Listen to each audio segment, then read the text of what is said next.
안녕하세요. 연블리의 비밀노트입니다. 5월엔 잠시 주식시장을 떠나도 좋다라는 격언이 있는데요. 하지만 떠났다가 큰 기회를 놓칠 수도 있습니다. 변동성이 이어지는 5월 연블리의 비밀노트가 여러분의 중심을 잡아드리겠습니다. 염승환 이사님 어서 오세요. 네, 안녕하세요. 일단 이번 주 이슈와 증시 흐름부터 짚어주실까요? 네, 이번 주는 증시가 주 초반에 2,700을 한번 이제 가뿐히 넘었다가 목요일 날 한번 또 급락이 나왔거든요. 그래서 다시 좀 2,700을 좀 위태위태하게 하는 모습이 나왔지만 금요일 날 다시 좀 반등이 일부 나오면서 증시는 어쨌든 이제 2,700에 조금 이제 올라서는 그런 모습으로 좀 일단 흘러갔고요. 다만 코스닥은 좀 부진했습니다. 코스피는 견조했는데 코스닥의 주요 2차 전지라든가 바이오 기업들이 좀 힘을 못 내면서 코스닥 시장은 좀 상대적으로 부진했던 그런 모습이었던 것 같고요. 그 다음에 이제 이렇게 증시가 그래도 좀 이렇게 회복된 이유 중에 하나는 미국의 고용 지표가 조금 안 좋게 나왔거든요. 그래서 이제 지난주 금요일 날 발표된 미국의 고용도 둔화된 데다가 이제 목요일 날 발표됐던 신규 실업수당 청구 건수가 예상보다 좀 높게 나왔어요. 근데 그 얘기는 실업수당 청구가 는다는 얘기는 고용이 좀 안 좋아지고 있다는 얘기죠. 그렇다면 결국에 이제 미국의 그 금리 인하가 좀 빨리 이루어지지 않을까. 그래서 실제 미국의 국채 금리가 조금 안정화되면서 증시에 좀 호재로 작용했고 또 여기에 중국 지표가 좀 잘 나오고 있습니다. 또 최근에 수출, 수입 데이터가 좀 긍정적으로 발표가 되면서 중국의 계속적인 경기 부양, 이 기대감도 증시에는 우호적으로 좀 작용을 했던 것 같습니다. 다만 이제 미국의 기술주들은 좀 부진했어요. 미국의 엔비디아라든가 반도체 기업들의 주가는 힘은 없었는데 그 외에 미국의 다른 업종들, 특히 부동산 업종이라든가 유틸리티 같은 이제 방어주들이 좀 강세 보이면서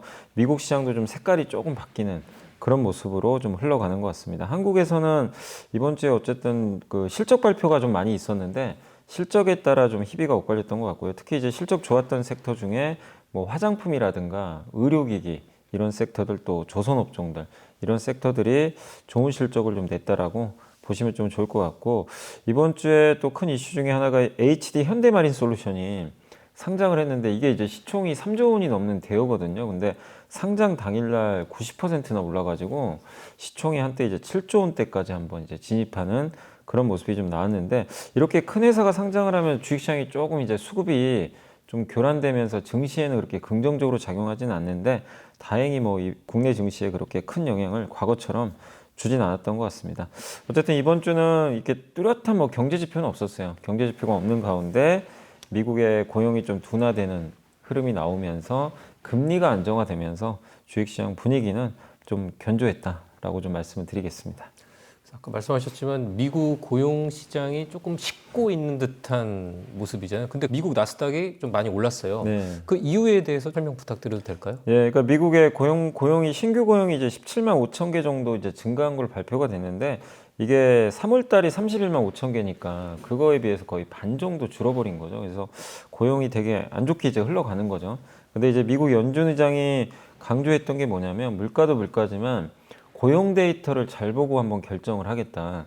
근데 고용이 너무 좋으면 금리 인하 안 하겠다는 얘기예요. 근데 이제 고용 데이터가 그렇다고 엄청 나쁜 건 아닙니다. 고용이 침체돼가지고 지금 실업률이 막 폭증을 하고 그런 데이터는 아니고 너무 좋았던 이 데이터가 서서히 지금 꺾이고 있는데 그게 이제 확인이 되다 보니까 시장에서는 이제 금리 인하를 할 명분이 하나 생겼구나.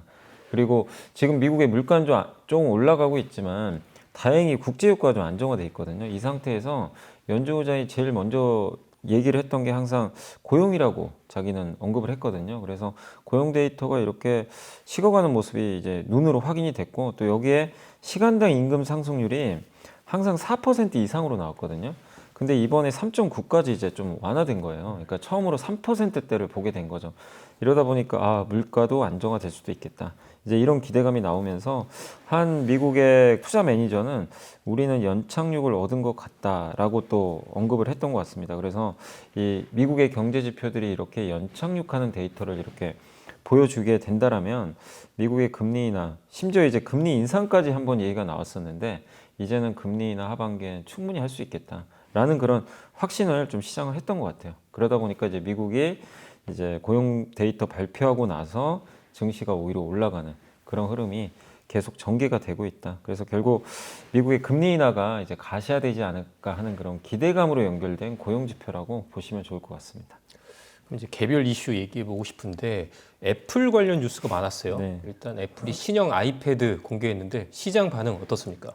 사실 근데 시장 반응은 좀 그냥 밋밋했던 것 같아요. 뭐 이렇게 어느 정도 예상을 했던 좀 부분이다 보니까 일단 반응 자체는 그렇게 뜨겁지 않았는데 일단 신형 아이패드가 정말 오랜만에 나왔습니다. 이게 18개월 만에 공개가 돼가지고 너무나 이제 오랫동안 이제 공백기가 있었는데 많이 바뀐 건 이제 그 디스플레이가 미니 LED에서 OLED 디스플레이로 이제 바뀌게 됐고 그래서 거기에 또 M4 칩이라는 굉장히 이제 혁신적인 칩이 들어가 있다고 합니다. 기존보다 훨씬 더 이제 성능이 올라간 그런 칩인데 AI 기능이 또 지원이 되거든요. 근데 다만 이제 시장 반응이 좀 뜨뜻미지근했던 이유 중에 하나는 AI 뭐 칩이 들어간 건 알겠는데 이걸 가지고 뭘 할 거냐? AI 서비스에 대한 얘기가 없었어요, 사실은. 시장이 원한 건 이 기기를 가지고 AI 뭔가 하기를 원했던 것 같아요. 근데 그 발표가 좀 없다 보니까 시장 반응은 조금 그렇게 뭐 뜨겁지는 않았다. 그래서 오랜만에 나오는 기기고 어쨌든 여기 하드웨어도 좀 많이 바뀐 편이라 관련돼서 뭐 어쨌든 이제 이벤트들이 앞으로도 좀 나올 텐데 다만 제일 시장이 원했던 AI는 좀 공개를 좀 미룬 것 같아요. 이번엔 발표를 안 했기 때문에 그래서 그 부분에 대한 일부 실망은 있었다라고 좀 말씀드리겠습니다. 시장 반응은 뜨뜻미지근하긴 한데 영빌리의 비밀노트에서 많이 짚어주셨지만 뭐 LG 이노텍이라든지 이런 애플 관련 부품주들 있잖아요. 네.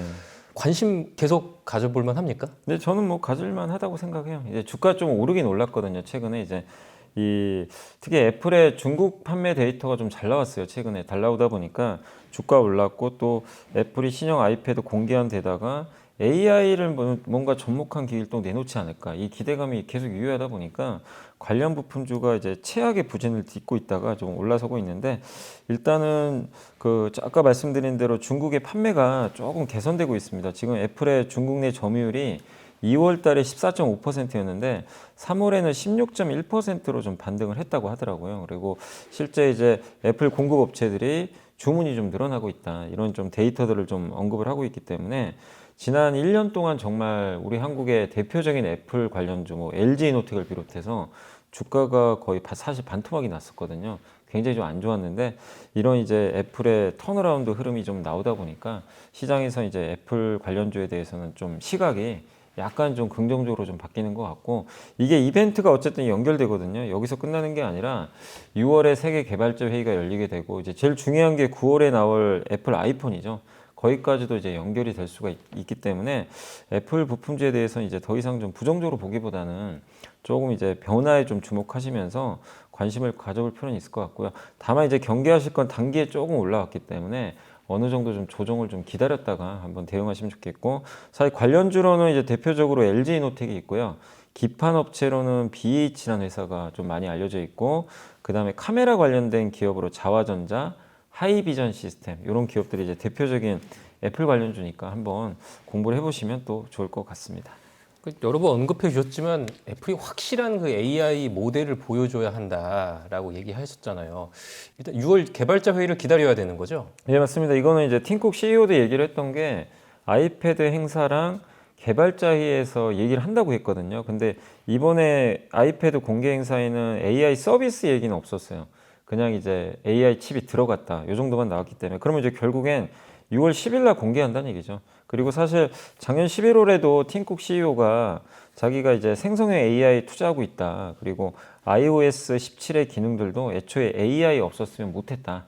그러니까 AI를 하고 있음을 간접적으로 언급을 했거든요. 근데 그 좀 적극적인 뭔가 전략이 안 나왔죠. 막 수많은 빅테크 회사들이 우리 AI 가지고 뭘 하겠습니다. 이렇게 계속 청사진을 내는데 애플은 계속 AI를 뭔가 숨기는 듯한 그러니까 좀 뭔가 비밀스럽게 자꾸만 이걸 접근을 하다 보니까 정보 공개가 안 됐거든요. 그래서 시장이 많이 실망을 했죠. 거기다가 정보가 공개된 거는 중국 판매 데이터니까 근데 사실 그동안 판매 데이터 안 좋았잖아요. 그러니까 이제 주가가 갈 수가 없었던 거죠. 근데 이제는 6월 10일 날 어떤 형태로 나올지 모르지만 공개가 되기 때문에 그래서 뭔가 우리가 깜짝 놀랄 만한 뭐가 나올지는 저도 모르겠습니다만은 애플의 그동안에 이제 AI에 대해서는 시장이 항상 우려만 했잖아요. 근데 이게 드디어 우려에서 약간의 기대로 바뀌니까 이것만으로도 시장이 좀 불확실성 해소되지 않을까 그래서 이제 한 달 정도 좀 남았는데 어쨌든 한 달간 기대도 되고 좀 걱정도 되지만 애플에 대해서는 어쨌든 이제 그동안 숨겨져 있던 AI가 공개되는 거니까 한번 기대는 좀 계속 가져봐야 될 것 같습니다.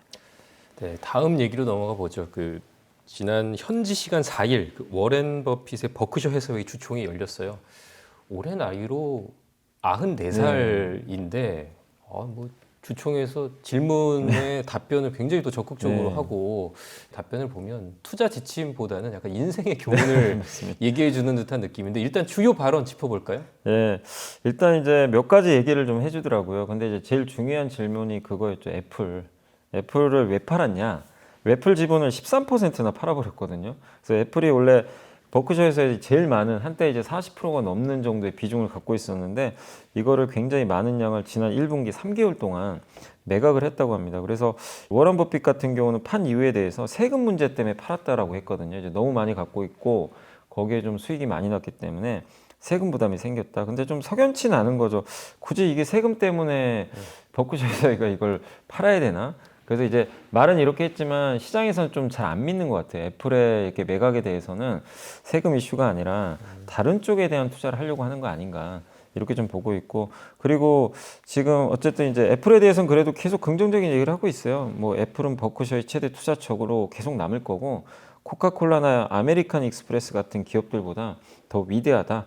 라고 좀 훨씬 나은 기업이다라고 좀 언급을 했지만 어쨌든 지분을 판 거는 사실이기 때문에 애플에 대해서는 어쨌든 이제 워런 버핏의 시각은 좀 바뀐 게 아닌가 이런 좀 생각들을 좀 하고 있는 것 같고요. 그리고 실제로 현금도 많이 늘렸다고 합니다. 아마 시장에 대해서 조금 이제 보수적으로 보고 있는 것도 영향을 줬던 것 같고요. 그리고 AI에 대해서도 이제 질문들이 나왔는데 AI에 대해서는 상당히 좀 무섭다라고 좀 얘기를 했어요. 자기는 모르겠다라고 했지만 왜냐하면 이제 AI가 자기 모습을 그대로 본따서 만든 그런 이미지들이 좀 나오는 걸 봤나 봐요. 그래서 그런 것들에 대한 좀 우려감을 좀 표출했던 것 같고 핵무기에 또 비교를 했습니다. 이제 핵무기 같은 이런 진위를 병에서 꺼냈다고 얘기를 했는데 그걸 다시 병에 넣는 방법을 좀 나는 모르겠다. 그래서 AI에 대한 이제 성장에 대한 것도 분명히 언급은 하셨지만 한편으로 이거에 대한 부작용들 있잖아요. 여기에 대해서는 좀 경계감을 나타냈고 그 다음에 이제 아까 잠깐 말씀드린 대로 지금 1880억 달러 우리나라 돈으로는 200조가 넘죠. 200조가 넘는 현금을 지금 갖고 있다라고 좀 언급을 했는데 이걸 어떻게 할지는 명확하게 얘기는 안 했습니다. 일단 자기가 좋아하는 공이 올 때 스윙하겠다. 한마디로 좋은 투자처가 발견되지 않으면 그대로 그냥 현금을 보유하겠다. 라고 좀 언급을 해줬고요. 그리고 워런 버핏 같은 경우는 재생에너지 쪽에는 조금 아직은 좀 보수적인 답변을 한 것 같아요. 그러니까 재생에너지가 관심은 있는데 태양광 같은 이제 이런 이제 신재생 에너지 쪽 개발하는데 시간이 좀 많이 걸릴 것 같다. 실제 워런 버핏은 화석연료 기업들 투자를 좀 많이 해놨거든요. 그래서 재생에너지 쪽에 대해서는 아직은 좀 보수적으로 보고 있는 것 같고요. 그리고 파웰 의장의 그러니까 지금 경제가 좀 혼란스럽다고 표현을 했는데 그게 연준 의장은 좀 두둔한 좀 발언을 했어요. 그게 무슨 연준 의장 때문이냐. 그래서 연준 의장의 책임은 좀 아닌 것 같다라고 좀 언급을 또 일부 한 답변들이 좀 있었습니다. 어쨌든 이제 종합적으로 보면 워런 버핏은 지금 대체적으로 지금 떠오르고 있는 그 새로운 성장 산업에 대한 관심보다는 기존 사업 중에서 오히려 화석연료라든가 이런 쪽에 대한 관심이 여전히 좀 있는 것 같고 그리고 시장을 약간은 좀 보수적으로 보고 있는 거 아닌가. 현금을 이렇게 많이 쌓아놨다는 것 자체는. 그래서 약간 좀 보수적인 톤의 이번 좀 그 버크셔 회사의 주총이 아니었나. 근데 개인적으로는 좀 옆에 또 찰리 먼거가 좀 없다 보니까 조금 그 부분이 좀 아쉬운 부분이 아니었나 이렇게 좀 보고 있습니다. 요즘 미국 증시 보면 이게 AI 버블이다 이렇게 얘기하는 사람도 네. 있고 아니다 아직 뭐 저력이 있다라고 얘기하는 사람도 있고 뭐 긍정론과 부정론이 섞여 있는 것 같아요. 그럼 이런 상황에서 우리는 좀 어디에 좀 초점을 맞춰서 시장을 바라봐야 되는지 이사님 생각은 어떻습니까? 요즘에 진짜 미국 증시 보면 뭐 좀 퐁당퐁당 하고 있고요. 그리고 그동안 잘 나가던 기술주가 어쨌든 AI 끝난 건 아닌 것 같은데 주가들이 잘 안 가요. 근데 그동안 부진했던 기업들이 또 올라가면서 또 다우지수는 상대적으로 좋은 편이니까 굉장히 좀 헷갈리거든요. 그래서 근데 미국 시장을 또 설명하는 이런 미국의 전문가 분들도 굉장히 긍정론과 부정론이 막 혼재 있습니다. 지금 비싸니까 팔아야 된다. 아니다. 기업이 이렇게 좀 실제 미국의 S&P 500 기업들이 실적 발표를 하고 있는데 지금 한 80% 이상이 기대보다 다 잘 나오고 있어요, 실적들이. 그러니까 숫자들은 워낙 또 좋은 상태인데 다만 이제 주가가 오른 게 좀 부담은 되겠죠. 그래서 굉장히 혼재돼 있는데 그래도 일단 이제 긍정론에 대해서 좀 몇 개만 좀 말씀을 드리면 일단은 이제 여전히 경제 지표가 좀 둔화되고 있는 건 사실이지만 전 세계적인 지금 경제 데이터 발표를 보면 조금 더 긍정적으로 변한다라는 지표들이 좀 많이 나오고 있고 그렇다고 지금 미국이 금리 인상을 더 할 건 아니다. 예, 그렇기 때문에 금리에 대한 부담도 그렇게 높지 않고 또 유가가 하락했기 때문에 인플레 우려도 좀 완화된 것 같다. 이런 것들을 이제 약간의 근거를 들어서 좀 긍정적으로 보고 있고 뱅크 오브 아메리카도 5월에 팔지 말라고 좀 언급을 했습니다. 왜냐하면 이제 보통 5월에 주식 팔고 떠나라라는 격언이 되게 유명하잖아요. 그래서 10월에 사라. 근데 실제로 S&P 500 지수 보면 지난 10년 동안 5월에 9번이나 올랐거든요. 그러니까 90% 확률로 오히려 5월이 증시가 올랐어요. 마이너스가 아니고. 그러니까 격언과 좀 반대로 갔던 거죠. 그리고 특히 역사적으로 보면 S&P 수익률이 6월부터 8월까지 보면요. 이 기간의 상승 확률도 좀 높긴 한데 대통령 선거에는 이 기간 동안 75% 확률로 또 주가가 올랐다고 합니다. 그러니까 이건 물론 이제 계절적인 데이터긴 한데 이런 데이터에 의하면 어쨌든 시장이 나쁘지 않았다고 보는 것 같아요. 그래서 긍정론도 있지만 다만 이제 대표적인 미국의 비관론자죠. 모건 스탠리의 마이크 윌슨 최고 투자 책임자는 일단 시장이 지금 경기 사이클이 그 연착륙과 무착륙 사이로 왔다 갔다 하고 있대요. 그러니까 연착륙인지 아예 착륙을 안 하는 건지 이걸 예측할 수 없고 왜냐하면 경제 지표가 한 번은 좋았다. 한 번은 안 좋았다. 이게 자꾸 왔다 갔다 하니까 그래서 이런 경우에는 시장이 그렇게 좋았던 경우가 없기 때문에 좀 신중하게 오히려 투자를 해야 된다. 이렇게 또 언급을 했습니다. 그래서 이런 것들을 듣고 계시면 사실은 이제 어디에 초점을 맞춰야 되나 좀 헷갈릴 수 있지만 분명한 건 저는 그렇게 보거든요. 시장이 많이 오른 건 사실이에요. 많이 올랐기 때문에 단기 조정은 나올 수 있다고 봐요. 그리고 그게 더 좋아요. 단기적으로 조정을 좀 받아줘야 다음 랠리가 되게 편하거든요. 억지로 가는 것보다.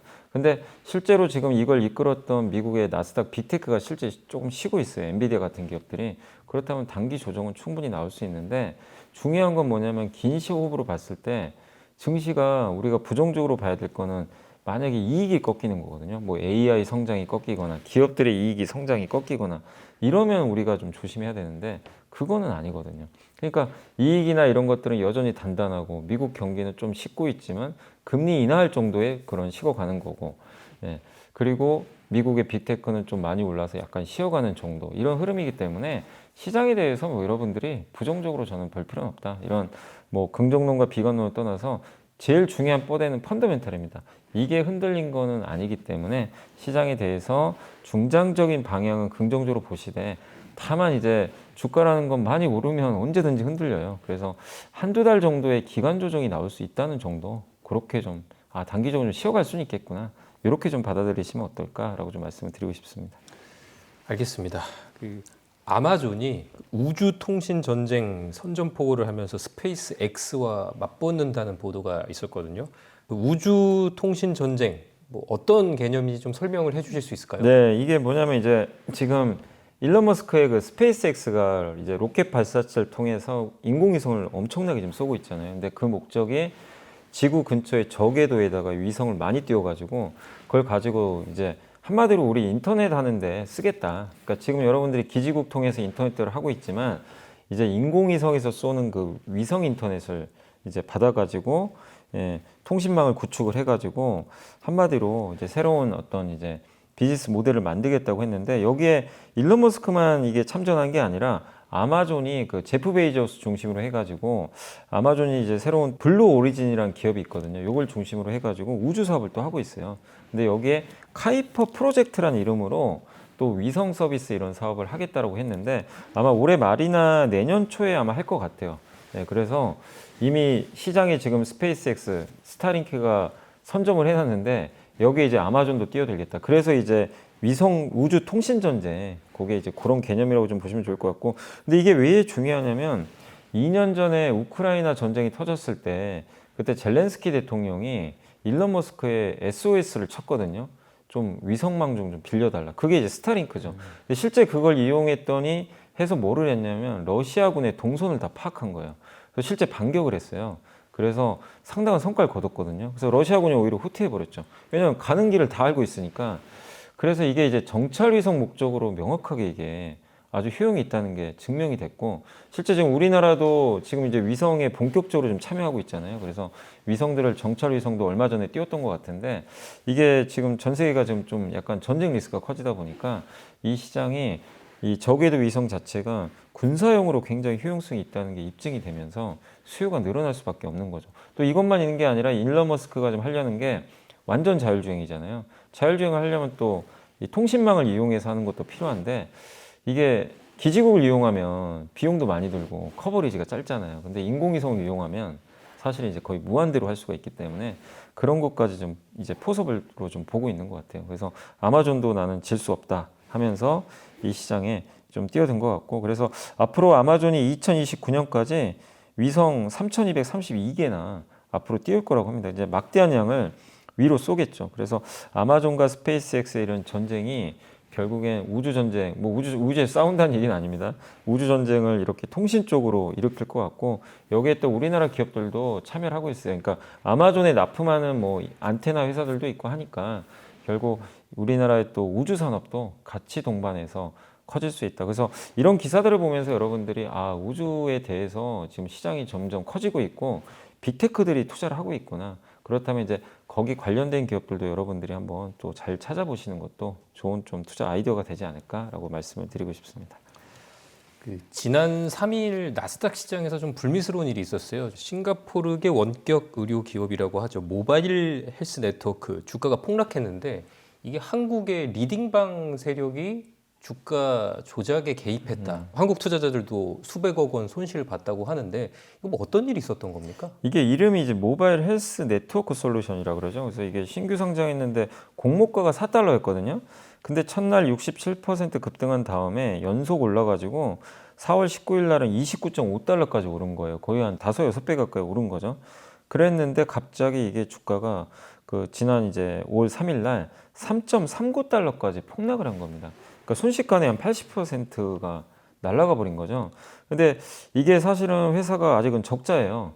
적자인데 급락 직전에 이게 시총이 1조 원이나 됐거든요. 근데 이게 이런 고평가 기업이 이렇게 오르기가 쉽지가 않잖아요.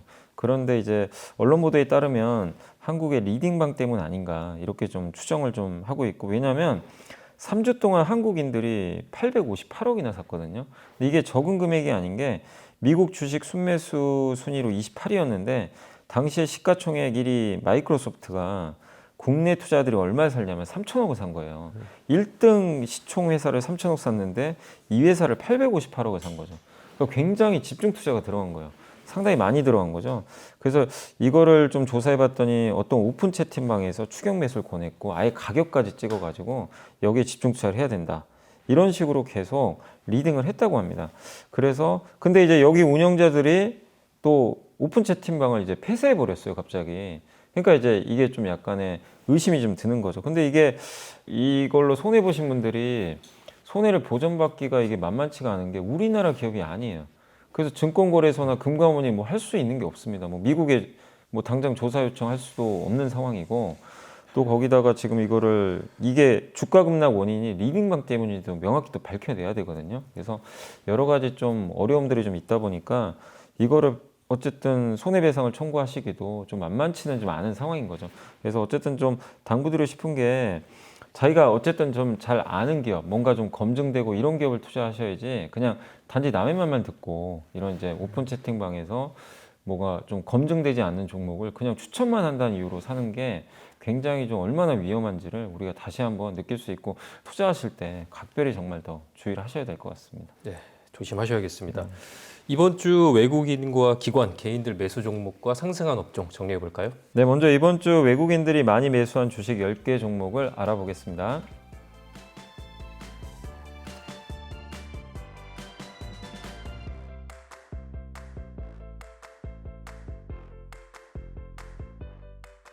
이번에는 기관들이 이번 주에 많이 담은 10개 종목을 알아보겠습니다.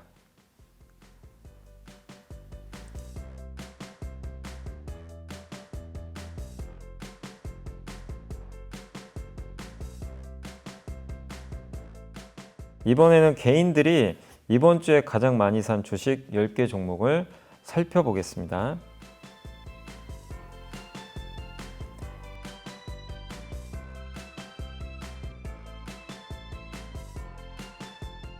이번에는 이번 주 상승한 10개 업종을 살펴보겠습니다.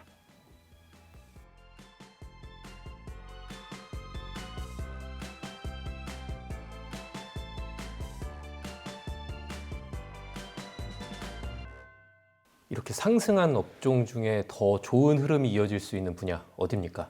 일단 이번 주에 좀 괜찮았던 좀 분야 중에서 가장 눈에 띄었던 거는 이제 미용기기 쪽이 좀 실적들이 잘 나왔거든요. 근데 이게 일회성은 아니기 때문에 미용기기 회사들의 주가가 조금 더 저는 좀 반등하지 않을까 일단 보여주고, 그 다음에 항상 이제 수익률이 가장 안 좋았던 섹터가 게임 섹터거든요. 근데 이번 주 들어와가지고 게임주들이 물론 뭐 어마어마한 실적을 낸 건 아닌데 시장 기대치가 워낙 낮았는데 다들 기대치를 다 훌쩍 넘는 그런 실적들이 잘 나왔어요. 그래서 이번 주 주가 흐름이 좋았는데, 어쨌든 이제 그동안 또 수급도 많이 비어 있었기 때문에 뭐 조금 더 주가 상승이 이어지지 않을까. 그래서 게임주도 다음 주까지는 한 번 더 좀 보실 필요는 좀 있는 것 같고, 그리고 원전주들이 좀 많이 올랐거든요. 그래서 원자력 관련된 기업들의 주가가 모처럼 강세를 좀 보였는데, 뭐 체코도 있고 아랍에미리트도 이제 원전 발주 얘기가 있어요. 그래서 거기에 이제 우리나라 뭐 한수원이나 한국전력 뭐 관련된 기업들이 아마 입찰에 좀 참여할 것으로 좀 보고 있는데,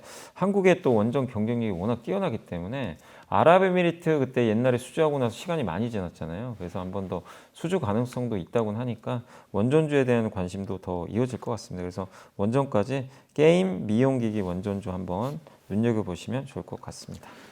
마지막 순서죠. 염이사님이 선정한 이번 주의 보고서 어떤 주제입니까? 네, 현대차증권의 김종배 연구원님이 뭐 아까 잠깐 이제 아이패드 말씀드린 대로 관련된 보고서를 써주셨어요. 아이패드 출시와 디스플레이 밸류체인 영향. 그래서 한번 종목까지 말씀을 드리겠습니다.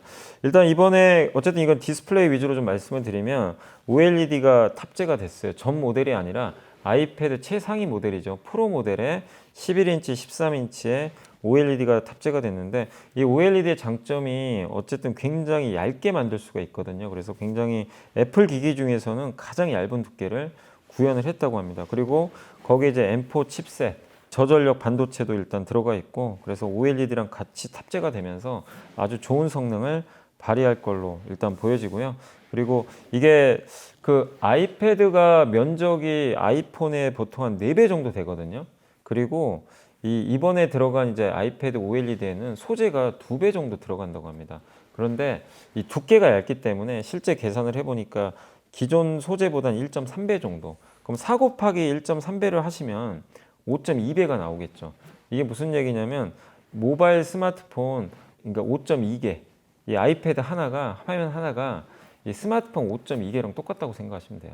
그래서 그만큼 이제 이 소재 사용량이 증가하는 그런 효과가 좀 나올 수 있다, 이렇게 보시면 되겠고, 그래서 뭐 갤럭시 S 스마트폰이나 애플 아이폰에 들어가는 OLED 그런 이제 판매량을 봤더니 그거 합치면 1년에 3.7억 대 정도 된다고 합니다. 그래서 3.7억 대에서 이걸 한번 이제 계산을 해봤더니 기존 모바일 그 스마트폰이 11% 정도 증가하는 정도의 효과가 좀 생길 것 같다. 그래서 이번 아이패드의 출시 효과는 스마트폰 11% 수요 증가, 이게 이제 새로 붙여진다고 그냥 이렇게 그 가정을 하시면 좀 좋을 것 같아요. 그러면 기존에 뭐 이렇게 패널 만드는 기업이나 디스플레이 만드는 기업들 입장에서는 당연히 이게 그 모바일 스마트폰이 11%가 증가하는 효과가 갑자기 생겨버리는 거잖아요. OLED 쪽으로. 그래서 OLED 업종한테는 상당히 호재가 좀 될 가능성이 좀 있지 않나, 이렇게 보여집니다. 그래서 일단 이 OLED 소재 쪽 한번 눈여겨보시면 좀 좋을 것 같고,